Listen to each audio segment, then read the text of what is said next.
안녕하십니까. 불교 생각입니다. 자, 오늘은, 이제 평소에 하던 대로 이제 아함경 계속 나가도록 하겠습니다. 예.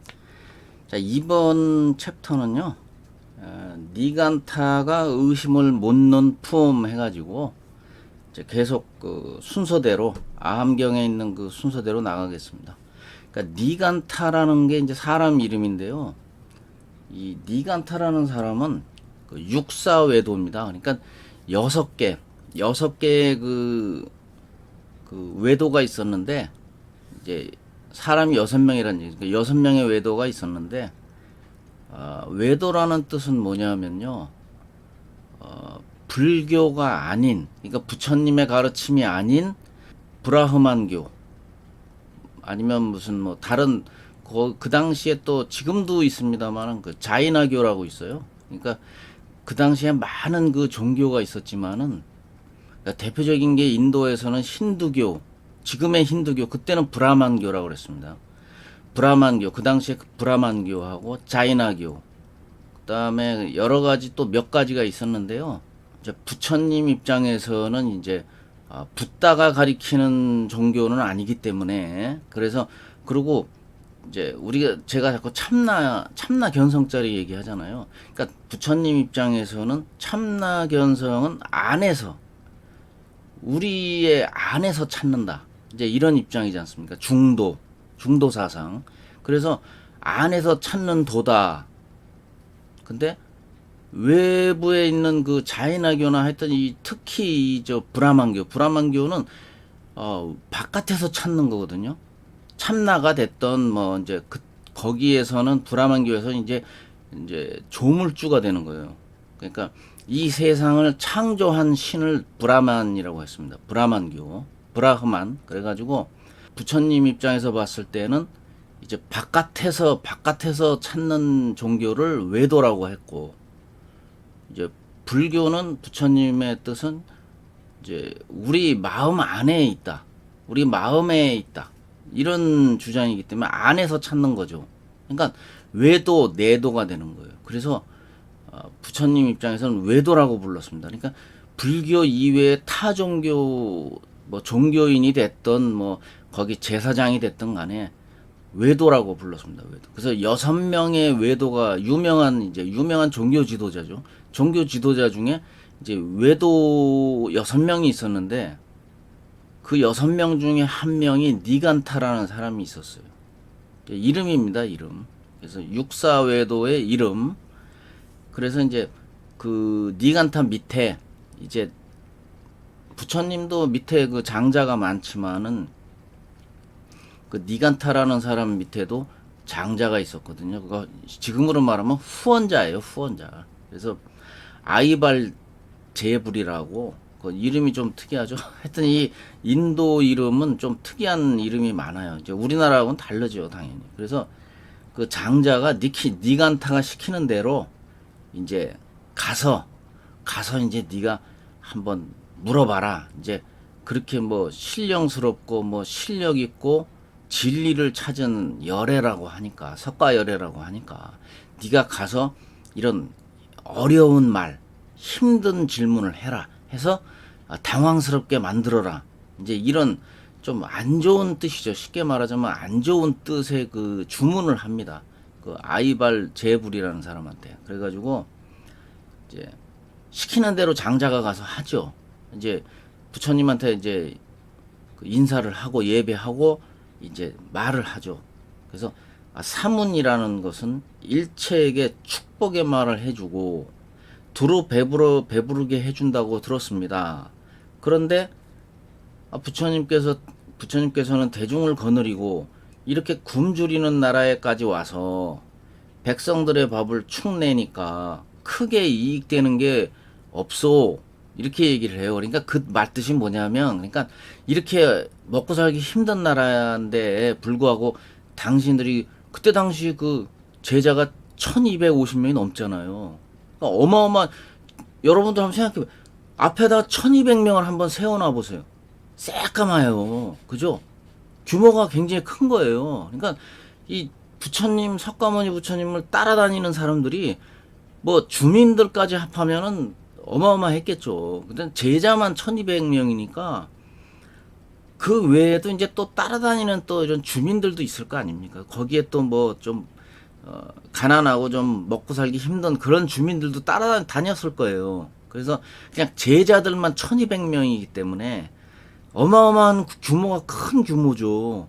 그러니까 부처님이 한 번 이동을 하면 새까만 그 제자들이 같이 이동을 하는 입장이거든요. 그러니까 아주 큰 규모였죠. 대중들 그 승단 규모가 굉장히 컸단 말이에요. 그러니까 이제 가서 이제 이렇게 어려운 질문을 하는 거죠. 그러니까 곤란한 거, 대답하기 곤란한 거. 이제 이런 질문을 해서 이제 석가라는 사람을 좀 음해하는 거예요. 음해. 안 좋게 만드는 거죠. 쉽게 말해서 좀 네가 좀 가서 힘든 질문을 해가지고 좀 곤란하게 만들어라. 여러 그 자기 제자들 앞에서 좀 창피도 당하고 좀 어려움을 당할 수 있게 만들어라. 이제 이런 지령을 받은 거죠. 아이발 제불이라는 그 장자가 이제 그 비밀 명령을 받고 온 거죠. 와가지고 이제 이런 질문을 한 거예요. 이렇게 못 사는 나라에 와가지고 당신이 이렇게 수많은 제자들 데리고 오는 바람에 가뜩이나 먹고 살기 힘든 이 백성들을 더 힘들게 만든 거 아니냐. 이제 이런 뜻으로 이제 질문을 이제 들이댄 거죠. 한마디로. 이제 그렇게 하니까 이제 제가 경전을 좀 보면서 하겠습니다. 그래서 이 내용이 너무 많기 때문에 그래서 이제 경전을 좀 보면서 제가 하기로 했습니다. 그래서 이제 부처님한테 이렇게 이제 들이대니까 부처님이 모르겠어요. 그 뜻을. 그 뜻을 잘 알고 있죠. 그 속뜻을 이 사람이 왜 그런 질문을 하고 있는지를 이제 자신을 이제 괴롭히기 위해서 솔직히 온 사람이구나 하고 이제 다 파악이 이미 끝났죠. 이제 대답을 거기에 이제 하는데 이제 부처님께서 이제 얘기를 하는 거죠. 나는 이제 90일겁 동안을 사람들에게 복지할 걸 권해왔고, 그 다음에 손해만 있고 이익은 없다 하면 아직 듣지 못하였어. 이제 이렇게 대답을 하면서 높고 부귀하고 이제 안락함은 본래 보시에서 비롯되기 때문에 헛되이 손해만 끼치고 과보가 없는 일은 없다고 들었습니다. 사람으로서 어질고 의롭게 행동한다면 이 세상에는 널리 칭찬받고 후생에서는 천상에 태어나게 되니 선을 권하기를 기뻐하면 그 복이 자신의 몸을 따라오게 돼 있습니다. 이렇게 이제 대답을 해요. 계속 장자한테 또 말을 합니다. 재물은 8가지의 위험이 있어서 손해만 끼치고 이익은 없습니다. 그러니까 벌써 2600년 전 인도 사회인데도요. 벌써 이 재물, 돈 이런 거에 대해서 벌써 자세하게 얘기를 해 주고 있는 거예요, 부처님이.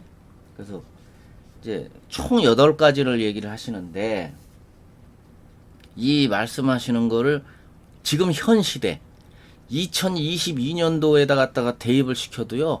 하나도 어긋나는 말이 없습니다. 저도 진짜 놀래는 건데요. 저도 이제 경전을 읽으면서 많이 놀라거든요. 놀라는데 2600년 전에 석가모니 부처님이 얘기한 거를 지금 갖다가 써도요. 하나도 흐트림이 없어요. 다 맞는 얘기거든요. 지금도 적용이 됩니다. 자, 보세요. 재물이라는 거에 대해서 이제 설명을 하는 거예요. 자, 첫째, 관청에 몰수당하니까 조심해야 되고, 그다음 둘째, 도적에게 빼앗길 수 있습니다. 맞죠? 도둑놈이 와서 수시로 언제든지 뺏어가려고 하는 거니까. 셋째, 느닷없이 불에 타버릴 수 있고. 넷째, 물에 또 빠질 수도 있다는 거예요. 이 재물이라는 게 물에 휩쓸리면 어떻게 되죠? 흔적도 없이 사라져 버릴 수 있잖아요. 그러니까 그것도 얘기해요. 불에 탈 수 있고 물에 휩쓸려 떠내려갈 수도 있다. 다섯째, 원수나 빚쟁이가 제멋대로 빼앗아갈 수도 있습니다. 맞잖아요. 또 여섯째, 이제 이때 당시에는 이제 농경 사회이기 때문에 농사 얘기가 나왔어요. 그러니까 농사가 잘못됨이 있으며 이제 이 재물이 잘못되면 재물 관리를 잘못하면 농사를 망칠 수도 있다는 거예요. 그리고 일곱째, 장사로 이익을 보지 못할 수도 있고, 여덟째, 나쁜 아들이 노름을 해서 씀씀이가 법도에 어긋나는 것입니다. 이것이 여덟 가지 재물에 대한 위험입니다. 이렇게 설명을 해요. 그러니까 이 마지막 거 한번 보세요. 얼마나 재밌습니까? 이게 그러니까 지금도 우리 자식들 중에 그 사고 치는 자식들 많잖아요. 그러니까 아무리 부자라도 자식들이 사고를 치면 어떻게 되죠? 재물이 하루아침에 날아갈 수도 있는 거예요. 그러니까 여기 보면 지금 노름이라고 그랬죠. 노름. 지금으로 말하면 그걸 도박이라고 하는 거죠. 예. 도박으로 그 재물을 모두 날릴 수도 있다는 거예요. 그 자식이 안 좋은 나쁜 자식이 있어가지고 그 도박에 빠져서 집안의 재물을 몽땅 갖다가 써버릴 수도 있다는 거예요. 그러니까 이런 위험을 여덟 가지를 이제 얘기를 한 거예요. 해가지고 그 하나하나 읽어보니까 재밌지 않습니까? 지금 적용시켜도 다 맞는 거예요. 첫 번째 봐요. 관청에 몰수당함이고 이게 세금 그거지 뭡니까? 세무서 이거 몰수당할 수 있죠. 그러니까 요즘 막 숨겨놓고 그러잖아요. 숨겨놔도 기가 막히게 쫓아가서 찾아내잖아요. 그래서 여덟 가지 위험을 지금 말씀을 이제 한 거예요.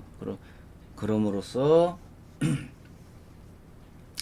열애는 이런 인연 때문에 사람들에게 보시하기를 권하는 것입니다. 그러니까 보시를 하면 재물이 거꾸로 오히려 들어온다는 거예요. 그러니까 나한테 그게 복덕과 공덕이 돼서요 되돌아온다는 거예요. 그러니까 보시를 충분히 많이들 하고 생활해라.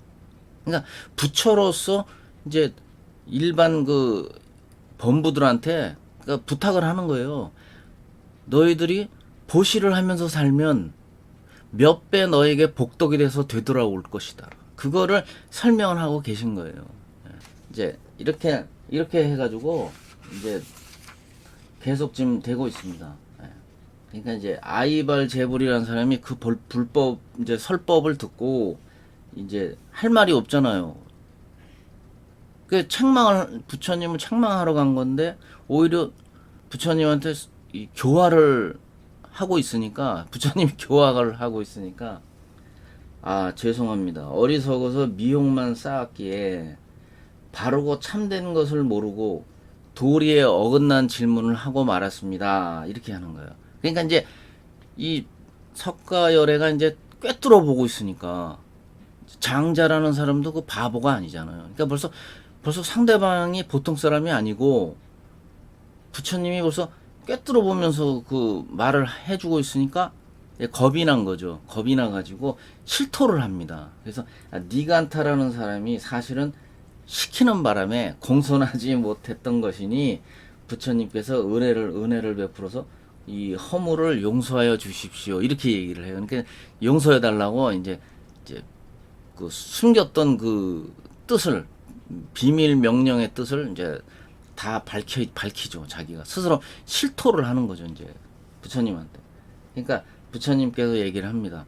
이제 그대가 스스로 깨달았다면 그 복이야말로 한량 없을 것입니다. 이렇게 얘기를 하죠. 그러니까 이제 괜찮다.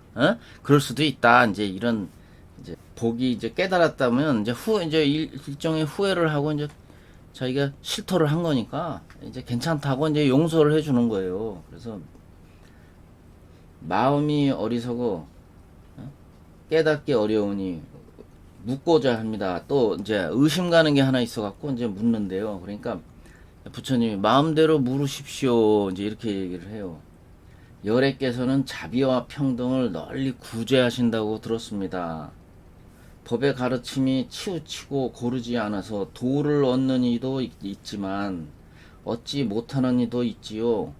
오래전부터 궁금했는데 세존께서 깨우쳐 주시기 바랍니다. 이제 이렇게 물어봐요. 그러니까 그 좋은 질문입니다. 이렇게 얘기를 해요. 그래서 자세히 듣고 잘 받아 지니시기 바랍니다. 이렇게 얘기를 합니다. 비유해서 말을 하겠습니다. 자, 농부에게 두 가지 일이 있었던 것 같습니다. 그런데 이제 위에 있는 논은 물이 잘 빠지고 비옥하지만 아래에 있는 밭은 물이 잘 빠지지 않고 척박해서 잘 안 되는 밭이 있다고 합시다. 자, 이 경우 화창한 봄에 같은 힘으로 공을 들여 씨를 뿌려도 이제 가을이 되어 열매를 거두어 보면 수확이 확실히 차이가 납니다. 그러니까 왜냐면 이제 위에 있는 밭은 이제 비옥하니까 그 소출이라고 그러죠. 우리 결과물이 잘 나오겠죠. 많이 나오겠죠. 농산물이. 근데 이제 밑에는 이제 그 척박한 땅이기 때문에 아무래도 농산물의 결과가 안 좋을 수밖에 없죠. 즉 이런 차이가 있다는 거예요. 똑같은 밭이라도 차이가 있다. 근데 이와 같이 사람의 그 공은 공은 똑같이 들이는데, 그러니까 공은 똑같이 이제 위 밭이나 아래 밭이나 똑같이 열심히 이제 물을 주고 열심히 가꿨지만 결과는 다를 수밖에 없다는 거예요. 그러니까 그 밭에 따라서 다를 수밖에 없다는 거를 설명을 해 주시고 있는 거거든요. 부처님이. 그 열심히 하는 것은 똑같이 했지만 수확이 같지 않으면 그 땅이 비옥하거나 또는 척박하기 때문입니다. 이렇게 얘기를 하시면서 이제 사람들이 나의 법을 들은 뒤에 믿고 행하여 뜻대로 얻는 것은 마치 기름진 밭에서 수확이 많은 것과 같으니, 이제 쉽게 말해서 내가 설법하는 그 법을 똑같이 들어도 결과물이 훨씬 더 많이 나오는 그런 결과를 만들기 때문에 그거를 이제 나의 그 설법을 듣기 이제 좋아하는 사람들이 있습니다. 그 사람들이 누구냐면 이제 바로 제자들을 얘기하는 거죠. 비구, 비구니, 또 우바세, 우바세라는 건 제가 신자 중에 남자 신자를 얘기하는 겁니다. 그러니까 우바세. 그다음에 이제 여자 신도를 우바이라고 그래요. 그러니까 남자 신도는 우바세, 여자 신도는 우바이 이렇게 부르거든요. 그때 당시에. 그들은 뜻에 따라 깊숙한 데 들어서도 신통으로 걸림이 없습니다.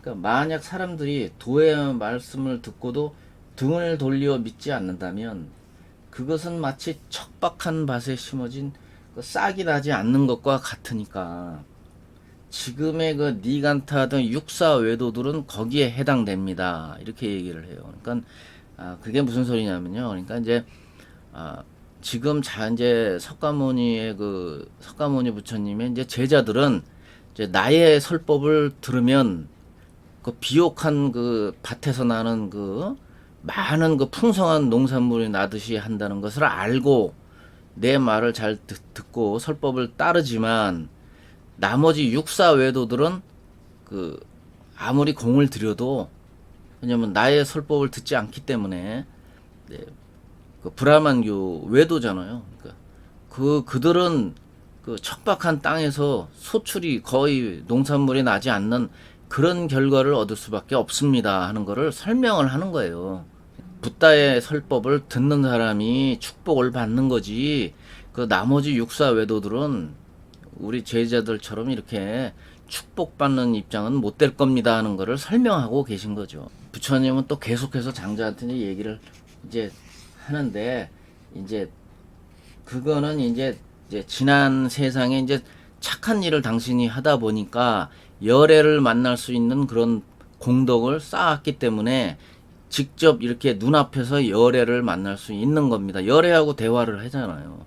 그 장자라는 사람이 전생에 이제 복덕을 많이 짓다 보니까 이렇게 붓다하고 이렇게 1대1로 대담을 하고 있을 정도의 이제 공덕을 쌓았다는 거예요. 이 부처님 얘기가. 그래서 만약에 도를 믿지 않는다면, 그러니까 이 불도를 얘기하는 거죠. 불도를 믿지 않는다면 그것은 마치 활짝 핀 꽃이 열매를 맺지 못하고 떨어지는 것과 같습니다. 이렇게 설명을 해요. 부처님이.